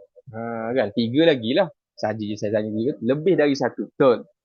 Puan Rita betul. Lebih daripada satu dipanggil sebagai berbilang. Okay. Bila dia tak boleh sebut banyak. Sebab kalau kita sebut banyak, banyak tu berapa? Banyak dia betul. Dia tapi kurang tepat. Kita tak kata salah tapi dia kurang tepat. Sebab banyak tu berapa banyak? Jawabnya, berbilang-bilang ialah lebih dari satu. Satu, dua baru boleh bilang dah. Jadi Allah Ta'ala ni adalah tunggal. Jadi tauhid ini ialah mengesakan Allah Azza wa Jalla secara mutlak. Secara total. Baik daripada sudut zat Allah, sifat Allah dan perbuatan Allah Azza wa Jalla. Apa makna perbuatan Allah Azza wa Jalla? Kita meyakini tidak ada sesuatu pun yang boleh mengubah kecuali Allah Azza wa Jalla. Jadi itu ilmu tauhid. Kemudian yang terakhirlah untuk pagi nak ke tengah hari ni, nama-nama ilmu tauhid. Tadi ilmu tauhid apa dia ilmu tauhid tadi? Ilmu tauhid tadi ilmu yang membahas tentang masalah ketuhanan. Buat apa kita bahas tentang masalah ketuhanan tadi tu? Sebab kita nak menetapkan, kita nak mengukuhkan kepercayaan agama kita. Mengukuh tadi tu gunakan apa? Kita gunakan dalil yang mantap dan meyakinkan. Contohnya nak nitah kereta tadi tu. Kita nak nitah kereta, tengah kereta laju, kita kata bahaya. Kita menghukumkan bahaya. Okey. Sebab apa kita boleh menghukumkan bahaya dan kita yakin ada bahaya? Kita gunakan dalil. Apa dalilnya? Dalil musyahadah. Jadi sama juga dalam tauhid, kita mengatakan Allah tunggal. Kita mengatakan Allah Ta'ala tidak dicipta. Itu kita meyakini. Meyakini mesti ada dalil. Maka apa dalilnya? Dalil itu lagi akan dibahas dalam ilmu tauhid. Kemudian yang terakhirlah kita kira untuk pagi ni, nama-nama ilmu tauhid. Yang pertama, nama ilmu lain bagi tauhid ialah ilmu kalam. Dipanggil dengan ilmu kalam. Sebab apa panggil ilmu kalam? Yang pertama, sebab kata para ulama, bila nak bahas satu-satu tajuk tu, ulama akan sebut al-kalamu fil qidam. Kalam maknanya bicara. Bicara. Ini adalah perbicaraan tentang sifat qidam. Al-kalamu fil baqa. Ini adalah perbicaraan tentang sifat baqa. Ulama sebut al-kalam. Itu yang pertama. Yang kedua, disebut dengan ilmu kalam kerana antara perbahasan yang agak panjang dan kritikal dalam ilmu tauhid, perbezaan antara Ahlus Sunnah wal Jamaah dan juga Mu'tazilah dan sebahagian kumpulan-kumpulan yang lain berkaitan dengan kalam Allah Azza wa Jalla, sifat kalam Allah. Mu'tazilah kata Allah Ta'ala tak ada sifat kalam. Sebab kalau Allah Ta'ala ada sifat kalam, nescaya perkataan Allah itu bertutur dengan suara dan huruf. Ahlus Sunnah kata Allah Ta'ala ada sifat kalam. Sifat kalam Allah tidak berhuruf dan bersuara. Maka daripada dua dakwaan ini terbit dalil. Hak ni bahas, hak ni bahas. Jadi antara perbahasan yang panjang adalah perbahasan ilmu kalam. Perbahasan tentang kalam, sifat kalam Allah Azza wa Jalla. Kerana itu ilmu tauhid juga dia terkenal dengan nama ilmu kalam. Itu yang pertama. Yang kedua, ilmu usuluddin. Kita biasa tanya anak-anak kita, awak ambil bidang apa? Saya ambil syariah, saya ambil usuluddin. Apa makna usuluddin? Usul maknanya akar umbi. Kalau kita tengok pokok, sebatang pokok tu dia ada akar bawah tu, teras kat bawah. Akar tu dipanggil usul. Batang pokok kemudian dia ada dahan. Dahan-dahan tu dipanggil furuk, cabang. Jadi ad-din maknanya agama. Usuluddin maksudnya teras dan akar umbi agama. Itu makna usuluddin. Jadi ilmu tauhid juga dipanggil dengan ilmu usuluddin. Iaitu ilmu akar umbi agama. Jadi kalau umbi dia molek, pokok dia kukuh. Kalau umbi dia tak molek, maka pokok tadi akan jadi tak kukuh. Kalau kita umpamakan sebatang pokok, ilmu tauhid ni duduk di akar. Hak duduk di dahan ni ilmu fiqh, ilmu tasawuf, ilmu tafsir, ilmu-ilmu lain duduk pada cabang. Kemudian yang ketiga adalah ilmu ma'rifah. Sebab apa panggil ma'rifah? Ma'rifah maksudnya ilmu kenal. Ma'rifah maksudnya ma'rifatullah, ilmu mengenal Allah Azza wa Jalla. Kemudian yang keempat dipanggil juga dengan ilmu akidah. Akidah maknanya ilmu simpulan ataupun ilmu pegangan agama gitu. Simpulan kepercayaan. Akidah maknanya ilmu simpulan kepercayaan agama. Kita sebut yang itulah, mudah-mudah dengan bahasa yang mudah. Dan disebut juga dengan fiqhul akbar. Ni kalau tidak silap saya, antara istilah yang digunakan oleh Al-Imam Abu Hanifah An-Nu'man. Al-fiqhu maknanya kefahaman. Faham. Fiqh maknanya faham. Al-akbar maknanya satu kefahaman yang agung.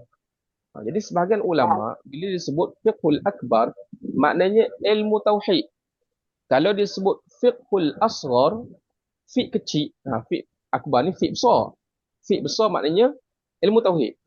Kalau disebut fiqhul asghar, fiqh kecil, maknanya ilmu fiqh yang kita duk mengaji, yang perempuan dan tuan-tuan duk mengaji dengan Ustaz Afif. Itu dipanggil fiqhul asghar. Kalau fiqhul akbar, ilmu tauhid. Kalau fiqhul asghar, berkaitan dengan tata cara ibadat. Itu dipanggil fiqhul asghar. Ada sebagian ulama guna istilah fiqhul akbar. Jadi ustaz saya nak panggil nama tu ni, kita belajar ni. Nak panggil belajar tauhid ke, belajar ilmu kalam ke, belajar usuluddin. Jawabnya, boleh panggil belaka. Kita boleh panggil belaka. Okey. Ada yang tuliskan ilmu qalam. Okey, jawabnya bukan ilmu qalam, ilmu kalam. Kaf. Kalam maknanya bicara. Ilmu kalam. Sedikit pembetulan tadi kan. Okay, terima kasih kepada yang menulis komen dan juga nota. Jadi dekat sini dululah nama tauhid, ilmu kalam, ilmu usuluddin, ilmu makrifah dan ilmu akidah. Ustaz, tulis 1240 berarti tadi. 1240 ke? 1240. Okey, nak sambung lagi ke? Dia tulis itu orang duk berharap 1240 tapi kalau lebih lagi bagus. Ya, 1240. Kita takut panas pala kalau boleh kita sambung kan. Sebab kita takut apa dia tauhid dia panas pala sikit kan. Okey. Boleh kita nak sambung sikit lagi. Boleh sambung sikit lagi. Sambung sikit lagi. Sambung lagi. Sikit lagi. Kalau boleh sambung, kita sambung. Bukan senang ustaz nak masuk dalam ni. Okey. Martabat dan kelebihan ilmu tauhid. Jadi bila kita belajar satu-satu ilmu ni mesti kita nak kelebihan dia. Orang belajar ilmu berkaitan dengan apa dia elektrikal. Benda lebih belajar mesti nak lebih. Jawabnya pandai. Kita pandai buat wiring sendiri kan. Jadi apa lebih belajar ilmu tauhid? Ilmu tauhid adalah ilmu yang paling mulia kerana ia tu kembali kepada ilmu tauhid. Bagi ada kitab tu dia boleh tulis kerana ia tu kembali kepada ilmu tauhid. Ilmu tauhid adalah ilmu yang paling mulia kerana ia ilmu tauhid itu berhubung dengan zat Allah Azza wa Jalla dan Rasulnya. Kalau ilmu fiqh, kita bahas tentang hukum yang Allah tetapkan. Tapi kalau ilmu tauhid, kita membahaskan tentang diri Allah Ta'ala itu sendiri. Zat Allah. Kita membicarakan tentang diri Allah. Sifat-sifat Allah Ta'ala itu sendiri. Dan juga kita bahas tentang Rasul. Contoh, kalau kita tengok dalam ilmu fiqh, kita membahaskan tentang hukum yang dikeluarkan oleh seorang Rasul. Kan, hukum yang disebut oleh seorang Rasul. Adapun dalam ilmu tauhid, kita bahas tentang diri Rasul itu sendiri. Tentang sifat yang ada pada Rasul itu sendiri. Jadi, itu dia punya kedudukan ilmu. Dia paling mulia. Sebab apa? Sebab bahas tentang diri Allah, zat Allah dan juga bahas tentang zat Rasulnya. Bila sebut Rasul di sini bukanlah Nabi Muhammad kita saja. Semua para utusan Allah Ta'ala. Rasul maknanya utusan Allah. Memang di dalam dunia ini banyak sekali ilmu yang berkembang selain ilmu tauhid, akan tetapi semua ilmu hanya bermanfaat untuk menyelamatkan hal-hal yang lain, bukan diri seseorang. Satu-satunya ilmu yang dapat menyelamatkan diri seseorang daripada kemurkaan Allah Azza wa Jalla adalah ilmu tauhid. Ilmu tauhid.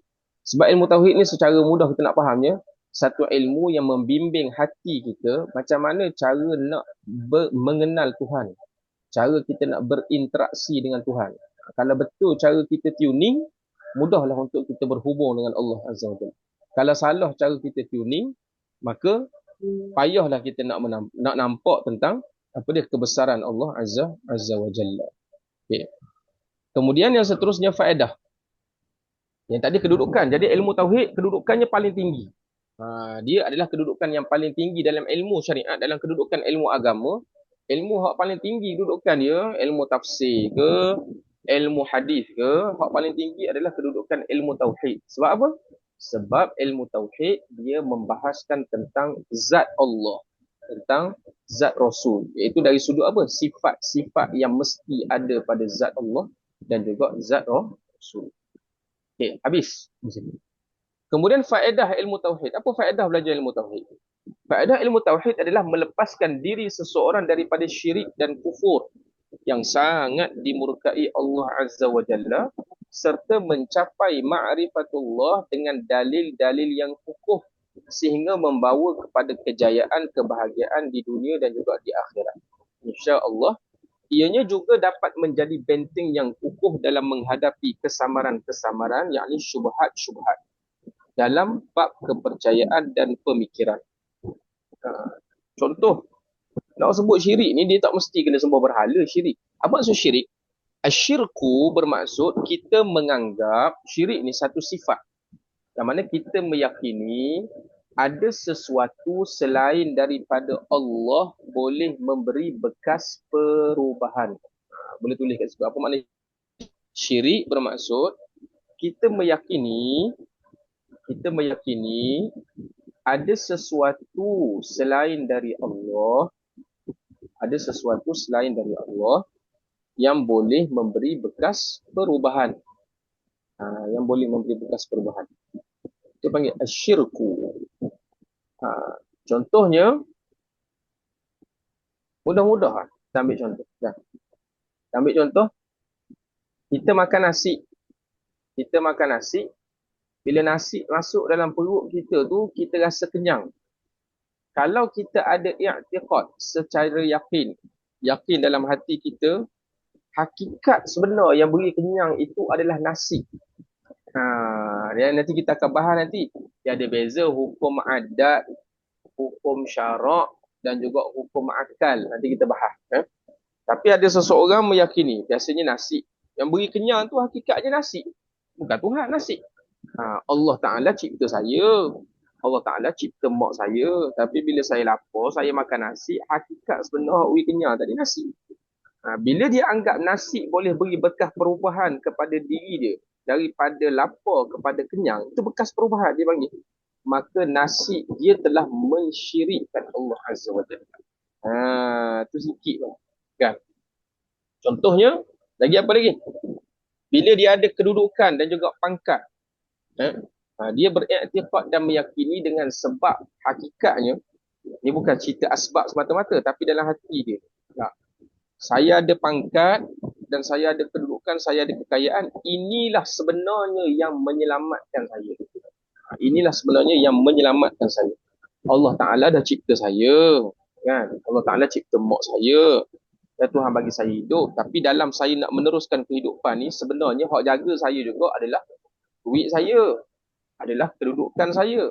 Bermaksud, dia sedang menganggap ada sesuatu selain daripada Allah yang boleh memberi bekas kepada kehidupan dia. Maka ini dipanggil syirik. Mensyirikkan Allah Ta'ala. Dia panggil dengan syirik apa? Disebut dengan syirik khafi, yang tersembunyi. Yang tersembunyi. Tanpa dia sedar. Dah kalau gitu Ustaz dia kata tak boleh makan nasi lah gitu. Jawabnya, Kalau orang mengaji tauhid, dia faham lagu ni. Kita bagi contoh lah. Kita bagi contoh. Nanti kita akan masuklah perbahasan. Macam mana orang tauhid tengok? Contohnya, kita faham yang menggerakkan tangan saya itu adalah Allah. Yang cipta tangan saya Allah. Yang menyebabkan tangan saya boleh menggenggam ini adalah Allah yang mengalirkan kederak pada tangan saya. Yang ciptakan nasi dan juga lauk ini juga adalah Allah. Yang menyebabkan saya boleh genggam nasi dan masuk dalam mulut saya juga adalah Allah. Yang mengiringkan perubahan daripada saya lapar kepada kenyang pada hakikatnya adalah Allah. Cuma itu cakap bab hukum hakikat. Tapi kalau kita bercakap dalam medan asbab musabbab. Medan ni maksudnya lapangan. Lapangan asbab musabbab, tak ada masalah. Kita kata lapar makan nasi tu baru kenyang. Yang tu dalam kalau setakat dalam ruang lingkup asbab, hukum asbab musabbab tidak ada masalah. Tak jadi syirik. Syirik ni sampai bawa kepada pegangan. Sampai bawa kepada i'tiqad. Saya bagi contoh satu lagi. Walaupun saya tak tengok muka seorang-seorang tapi saya tahu ada hak dengung. ada hak dengung. Macam mana nak beza tu kan? Okey. Kita jumpa dengan doktor. Doktor kata awak ni demam kan? Kencing manis awak tinggi. Jadi awak kena ambil insulin lah. Dan awak kena makan PCM.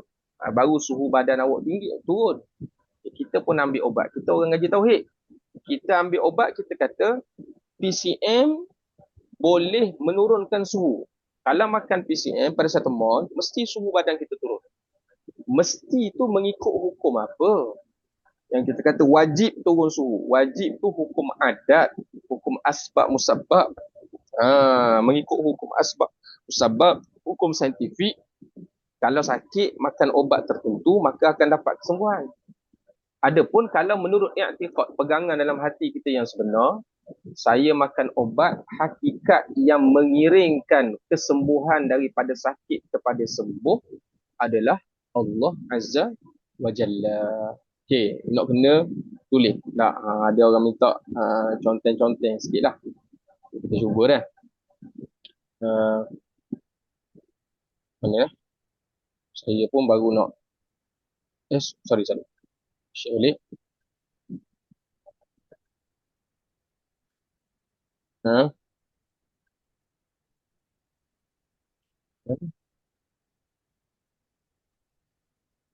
boleh.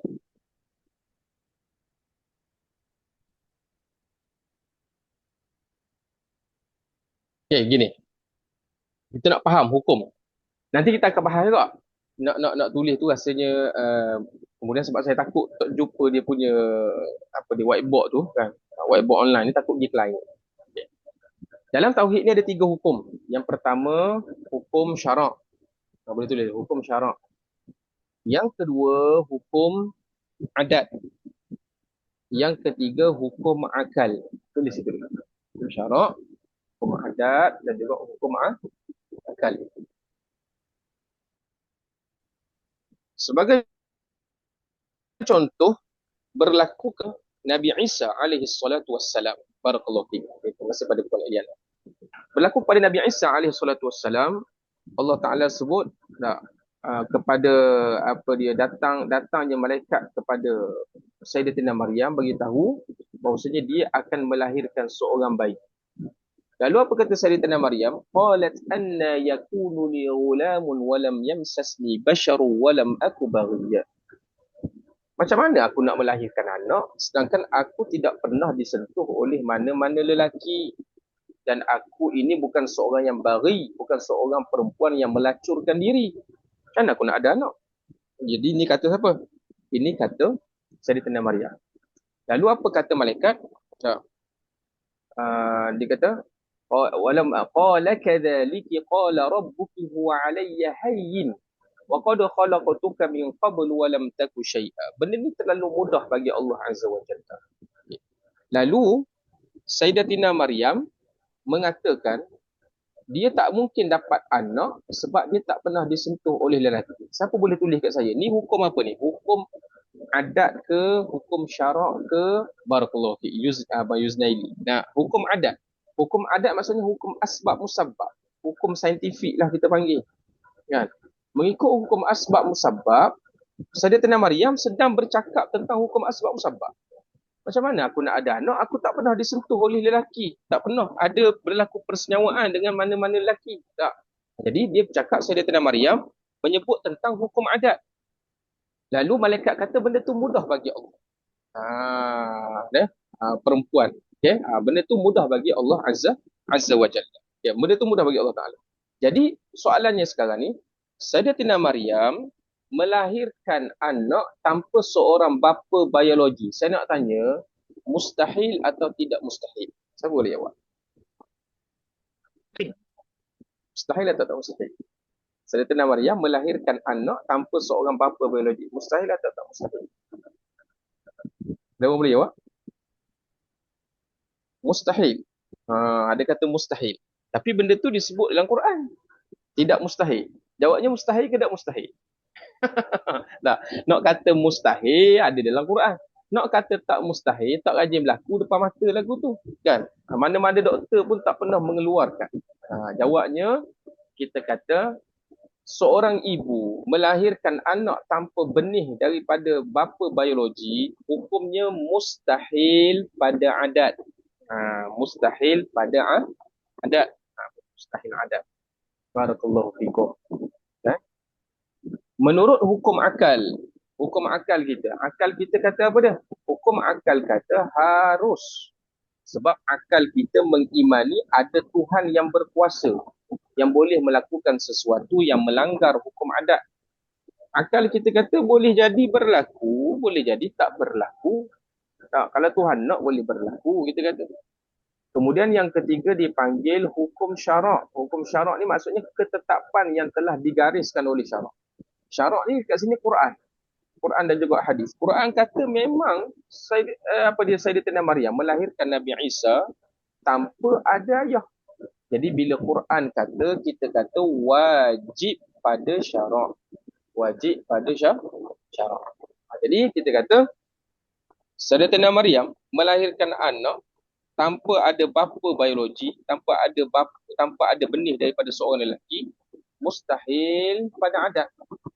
Menurut hukum akal adalah harus. Boleh jadi berlaku, boleh jadi tak berlaku. Sebab akal kita menerima ada kuasa Tuhan. Kemudian yang ketiga hukum syarak. Syarak kata benda tu berlaku. Quran kata berlaku benda tu. Maka wajib pada syarak. Cumanya, bila syarak mengatakan benda tu wajib, akal kita ni dia akan twist. Dia akan ubah hukum. Akal kita kata, sekarang syarak kata wajib. Maka akal kata memang benda tu berlaku. Dipanggil wajib aridhi. Dipanggil wajib aridhi, wajib mendatang. Mula-mula akal kata harus.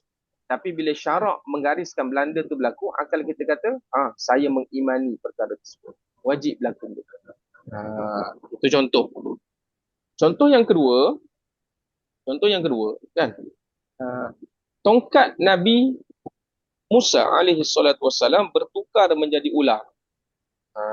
Wajib aridhi, barakallahu fiik. Wajib aridhi maksudnya wajib mendatang. Wajib mendatang. Kan? Okay.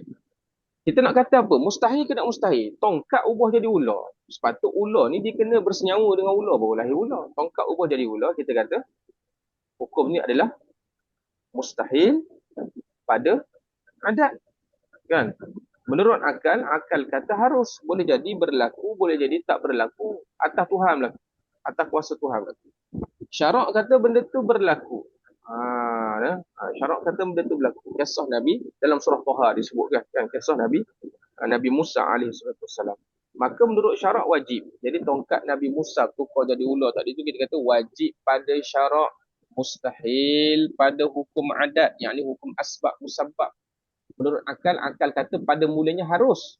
Tapi bila Quran kata akal kata memang berlaku benda tu. Panggil wajib aridhi menurut akal. Okey. Jadi daripada contoh yang saya buat tadi, itulah asas untuk kita berinteraksi dengan benda yang berlaku keliling kita. Contoh, kita dahaga, kita ambil air masak, kita minum. Kita minum 2 botol. Saya nak tanya, kita minum air masak 2 botol, 250 ml, 500 ml dengan level kita biasa-biasa dahaga. Hilang atau tidak dahaga? Wajib tak hilang dahaga? Wajib ke tak hilang dahaga? Wajib atau harus atau mustahil? Kita dahaga biasa lah, dahaga biasa kan. Kita minum air mineral 250 ml tu 2 botol, 500 ml. Biasanya kalau dahaga biasa-biasa, hilang dah dahaga, tambah pula 2 botol kan. Kita kata wajib, kita boleh kata wajib hilang dahaga menurut adat. Wajib hilang dahaga menurut adat. Menurut akal, harus. Hukum akal kata harus. Boleh jadi hilang dahaga kalau Allah Ta'ala berkehendak, boleh jadi tak hilang dahaga kalau Allah Ta'ala tidak berkehendak. Menurut hukum akal. Dan hukum syarak ada tak? Hukum syarak tak ada lah, sebab kita minum air, mana ada syarak sebut pasal kita minum air hilang dahaga ke tak? Maka tak ada lah perbincangan hukum syarak. Contoh lagi, kita nak bagi faham. Kita bagi. Orang yang terjun daripada tingkat 10. Ni dekat hospital. Masa saya duduk jaga ayah itu, ada orang Cina kan di Kuantan terjun daripada tingkat 8. Sembuh darah atas lantai. Tapi saya tak ada tengok lah masa saya balik. Ya. Jadi terjun daripada tingkat 10, mati. Adat mengatakan wajib. Akal mengatakan harus. Barakallah. Tu boleh faham tu kan? Katakan harus. Jadi sama juga konsepnya bila kita makan nasi. Kita makan nasi, kita kata menurut adat, kita lapar makan nasi, wajib kenyang. Mudah-mudah, contoh mudah-mudah. Wajib kenyang. Adapun menurut akal harus. Kerana apa dia? Boleh jadi asbab masuk ke dalam perut kita, Allah Ta'ala tidak iringkan perubahan daripada lapar kepada kenyang. Boleh jadi macam tu. Boleh jadi asbab masuk dalam perut kita, yakni nasi, Allah Ta'ala iringkan daripada lapar kepada kenyang. Tu nak beza antara hukum adat dan juga hukum akal tadi. Jadi kalau doktor bercakap, dia kata awak ni demam, awak kena ambil ubat baru kebah demam awak. Doktor bercakap tentang hukum apa kat situ pada kebiasaan dalam ruang lingkup hukum adat. Cumanya kadang-kadang orang bahas bab hukum adat tapi dia masuk dalam kadang-kadang mengganggu jiwa dia. Mengganggu jiwanya sekira-kira dia bergantung dengan hukum adat tersebut. Dia menganggap adat tadi sebenarnya pada hakikat memang boleh memberi manfaat dan mudarat. Sehingga mana dia menganggap Allah Ta'ala boleh mengubah, hukum adat juga pada hakikatnya boleh mengubah. Yang ni yang menyebabkan boleh jadi syirik. Kita Ahlus Sunnah wal Jamaah macam mana? Saya makan nasi, saya menjalankan asbab. Saya menjalankan asbab untuk mendapatkan kekenyangan. Adapun kenyang tu mari daripada siapa? Kalau ikut Ahlus Sunnah wal Jamaah, pegangan orang mukmin, kenyang itu didatangkan oleh Allah. Nampak? Kita menjalankan asbab, tapi perubahan daripada lapar kepada kenyang itu didatangkan oleh Allah. Boleh jadi nasi masuk perut, tapi Allah Ta'ala tak datangkan kekenyangan. Tapi kita kena ingat, hukum adat maknanya hukum kebiasaan. Hukum kebiasaan. Hukum kebiasaan. Okey. Hukum kebiasaan. Jadi hukum kebiasaan ni kita kena lalu jugalah. Nanti kita akan tolong ingatkan saya nanti perbahasan pada siri yang kedua. Apakah hikmah di sebalik Allah Ta'ala menciptakan hukum adat? Sedangkan kalau dalam perbahasan Ahlus Sunnah wal Jamaah, adat tak beri bekas perubahan. Hakikatnya adat tak beri bekas perubahan. Asbab tak beri bekas perubahan. Tapi apa hikmah Allah Ta'ala ciptakan hukum asbab musabab? Nanti kita akan bahas dalam siri yang seterusnya, memandangkan jam telah menunjukkan 12.50. Jadi daripada sini dia kata apa tadi? Faedah ilmu tauhid ni adalah untuk melepaskan diri seseorang daripada mensyirikkan Allah Ta'ala dan kufur yang sangat dimurtai oleh Allah Azza wa Jalla, serta mencapai ma'rifatullah, mengenal Allah Ta'ala dengan dalil-dalil yang kukuh sehingga membawa kepada kejayaan, kebahagiaan di dunia dan di akhirat. Dia ada golongan yang dia kenal Allah Ta'ala ni, Allah Ta'ala memperkenalkan dirinya tanpa melalui dalil. Dia panggil zauqi. Tapi ni bukan makom semua orang. Ini ramai ini orang yang nak jadi mak lipat dia panggil. Untuk orang kebiasaan, kebanyakan dia kena naik mengenal Allah Ta'ala tu mengikut tangga. Mengikut tangga tu. Tapi ada di sana orang-orang yang Allah Subhanahu yang disebut oleh para ulama sebagai majzub. Dipanggil majzub. Majzub ni orang yang Allah Ta'ala tarik hati dia, menyebabkan dia ni berubah, dia nampak semua ni kebesaran Allah Ta'ala. Nampak semua ni kebesaran Allah Ta'ala. Tapi majzub ini orang yang jarang-jarang kita kata berlaku. Berlaku macam ni. Itu yang pertama. Yang kedua, kita tak boleh belajar ilmu tauhid daripada orang yang majzub, orang yang jazbah. Boleh jadi majzub ni kadang-kadang kita tengok dia macam orang tak sihat. Kadang-kadang. Dia nampak kebesaran Allah Ta'ala belakang. Ada satu kisah pernah saya dikisahkan oleh sahabat saya. Ada pesen majzub ni. Dia ni pergi kat kedai-kedai makan, dia kutip air-air orang tak minum tak habis. Sebab dia kata rezeki Allah, dia nampak kebesaran Allah Ta'ala, air orang tak habis, kebesaran Allah. Dia minum, dia bungkus, dia campur, dia bungkus. Kalau kita tengok dengan pandangan adat kita ni, kita kata apa dia? Kotor lah kita kata, kan? Buat macam tu. Jadi ada geng-geng hok duk main dan haji semua ni, suka. Suka. Bila suka ke dia tu, dia kata, nak suka, dia kata, 3 hari suka. Tak berhenti 3 hari suka. Ini di antara karamah yang Allah Ta'ala beri. Allah Ta'ala beri.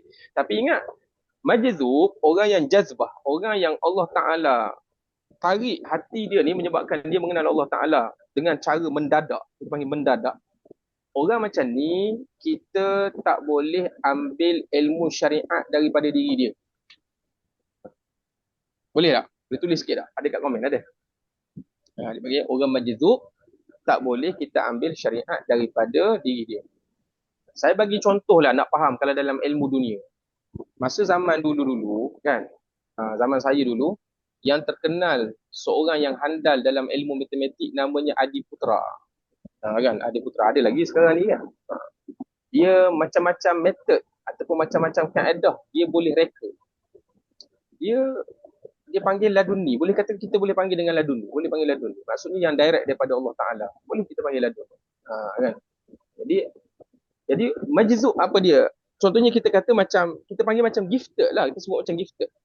Orang yang Allah Ta'ala pilih. Kan? Contoh macam Adiputra tu dia gifted dalam matematik. Menyebabkan dia, walaupun umur dia baru 7 tahun, baru 8 tahun. Tapi dia punya level kira-kira dia tu macam orang duduk kat universiti. Dan dia boleh cipta pula satu kaedah pengiraan dengan cara dia sendiri. Kan? Dengan cara dia sendiri. Okay. Jadi dia tu, orang yang biasa-biasa ni, tak boleh ikut cara dia. Tak boleh ikut sebab apa? Sebab dia gifted. Orang yang biasa-biasa ni, dia kena buat lagu mana? Dia kena belajar ikut silibus lah. Darjah 1, habis silibus darjah 1, ambil darjah 2, darjah 2 nak darjah 3, darjah 3 nak darjah 4. Dia kena ikut silibus. Jadi, sebab tu ada beza antara sufi dengan majzub. Sufi ni, orang-orang yang melalui apa dia? Yang melalui dipanggil riyadah. Melatih diri. Dia belajar dengan cara macam ni, kemudian dia latih diri dia. Dia mujahadah. Dibimbing oleh guru latih menyebabkan kerohanian dia makin lama makin meningkat. Makin lama makin meningkat. Adapun majzub tidak. Majzub ni dia mengenal Allah dengan zauqi. Zauqi maksudnya rasa dia tu Tuhan bagi dah. Bagi. Sebab tu kita hari ni, peringkat awam, mengenal Allah tu kena dengan dalil. Dengan pemikiran akal. Itu peringkat awam. Jadi, satu lagi, ada orang kadang-kadang dia suka berkhayal. Dia kata saya tak ambuh duduk pada peringkat mengenal Allah Ta'ala dengan dalil ni, saya nak kenal macam majzub tu. Kita kena ingat maqam dan juga kedudukan bukan ditetapkan oleh kita, tapi ditetapkan oleh Allah Azza wa Jalla. Jangan kita memandai-bandai batok kita duduk maqam ni. Itu bukan kita. Contoh orang majzub dalam ilmu syariat yang ada, Ustaz. Dia kadang-kadang orang majzub ni dengan ilmu syariat pun, dengan zahir syariat pun kita nampak dia macam tak terikat, macam tak sihat. Ada kadang-kadang, ada bukan semua lah. Sebab tu kita kata tadi, majzub tak boleh dijadikan sebagai guru. Dalam syariat tak boleh. Sebab apa? Sebab dia pun tak tahu macam mana dia boleh duduk dalam keadaan tu. Macam saya sebut Adiputra tadi, kalau orang tanya macam mana awak boleh mengira dengan begitu hebat, saya pun tak tahu macam mana. Dia pun tak tahu. Dia tak tahu macam mana dia boleh mengira dengan cara. Jadi majzub tadi, dia wali. Tapi wali ni ada istilah yang tu kita cerita dalam ilmu kesufian lah. Yang tu saya pun tidaklah terlalu mendalam. Cumanya benda ni dibahaskan oleh ulama. Ada yang disebut sebagai sufi. Ahli sufi. Sufi ni orang yang melalui tarbiyah rohani. Dia ikut riadah, dia ikut latihan. Ikut silibus lah kita panggil. Latihan dengan bimbingan guru. Jadi kalau nak ambil ilmu kerohanian, di antaranya kita boleh ambil dengan orang-orang sufi. Orang sufi ni contoh dia tengok kita, kan? Dia tengok kita, dia pun bagi, okay, awak ni beramal zikir macam ni, dengan qadar macam ni, ikut kemampuan yang ada pada diri kita. Dia boleh kenal sakit kita. Majzub tak boleh. Majzub ni dia pun tak tahu keadaan ni macam mana. Jadi sebab apa saya sebut pasal majzub ni? Sebab dekat sini dia kata faedah ilmu tauhid tadi tu, kita mencapai ma'rifatullah dengan dalil. Nampak? Dengan dalil, iaitu dalil akal tu tadi tu. Dalil akal dan juga dalil Al-Quranul Karim dan juga dalil musyahadah. Adapun majzub, dia tak lalu dalil ni. Dia tak lalu. Tak, dia orang panggil dijazbah, ditarik oleh Allah Azza wa Jalla, menyebabkan dia dah tenggelam dalam mengenal Allah Ta'ala. Jadi itu gifted. Jadi kita tak boleh suka-suka kita nak pergi lakoh masuk dalam makam tu. Itu bukan suka-suka. Jadi kita ni, faedah belajar ilmu tauhid, kita nak mengenal Allah Ta'ala dengan dalil yang. Kemudian dia kata, insya-Allah ianya juga dapat menjadi benteng yang kukuh dalam menghadapi kesamaran syubhat dalam bab kepercayaan dan pemikiran. Jadi saya kira saya berhenti setakat ni dululah. Ada apa-apa soalan yang nak tanya, boleh tanya satu dua soalan. Yang sebenarnya mungkinlah, mungkin boleh melalui grup WhatsApp je kan. Itulah. Rasanya boleh jelas kot. Jelas Ustaz, jelas. Boleh Alhamdulillah. jelas kot sekarang ni. Alhamdulillah. Mudah-mudahan Allah InsyaAllah Ta'ala beri nanti yang baik dan untuk permulaan ni kita belajar waktu yang Ustaz Nafi ada lah. Mana kata tengah hari Selasa ni. Kemudian nanti kalau yang yang kelas seterusnya nanti kita akan umumkan semula bila pula kelas yang kedua ni. Dan untuk pengetahuan sahabat, ayah Ustaz Nafi ni sedang diuji dengan sakit saraf dan masuk hospital lebih 20 hari dah. Kan? Jadi Ustaz Nafi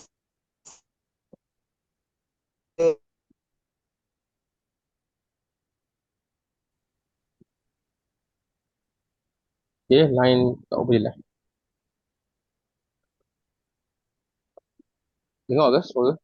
Okay. Saya pun mohon keluar dulu ya. Rasanya kita berhenti sampai sini dulu. Untuk seterusnya kelas yang kedua ni kita akan beritahu semula insya-Allah pada sahabat-sahabat semua insya-Allah. Okey, baik-baik insya-Allah. Okay, kita berhenti setakat ni dulu. Assalamualaikum warahmatullahi wabarakatuh. Terima kasih semua yang sama. Okay. Terima kasih Ustaz. Terima kasih Ustaz.